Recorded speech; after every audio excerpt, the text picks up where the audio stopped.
Hi, welcome back to my channel. ఏంటి పొద్దున్న వచ్చాను అనుకుంటున్నారా?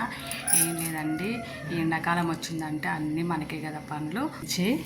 ఈ మిర్చిలు ఏం చేస్తానంటే బజ్జీలు చేస్తారనుకుంటున్నారేమో.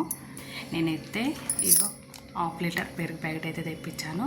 ఇది మజ్జిగలాగా చేసి ఇదిగో ఇలా మంచిగా అనేది కోసాను. ఇందులో ఇత్తులు మొత్తం తీసేసాను. వీటిలో పెరిగేసి అదే సల్లల మిరపకాయలు అంటాయి కదా, అలా చేస్తాను అనమాట. మరి మీరు కూడా చేస్తారా? ఇది ఎలా చేసుకోవాలో చూద్దాం.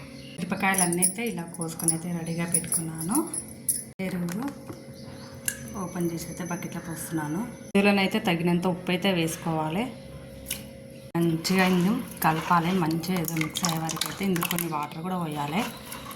ఇలానైతే చిక్కగా అయితే అయ్యింది. ఇది మనం కోసి పెట్టుకున్నాం కదా, ఈ మిర్చిలు అయితే ఇందులో వేసి ఇలా మంచిగా డిప్ చేయాలి.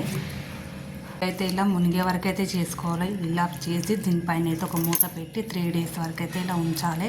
ఉంచిన తర్వాత 3 days తర్వాత ఇవి ఎండబెట్టి మళ్ళీ సాయంత్రం ఇందులోనే వేసి అలా 3 days ఉంచి అప్పుడు మనము ఎండబెట్టుకోవాలి. సో ఇంకా వర్షాకాలం అయితే ఇవి అయితే మనకు మంచిగా పనిచేస్తాయి. మరి మీరు కూడా ఇలాగే చేస్తారా? కామెంట్ అయితే చేయండి.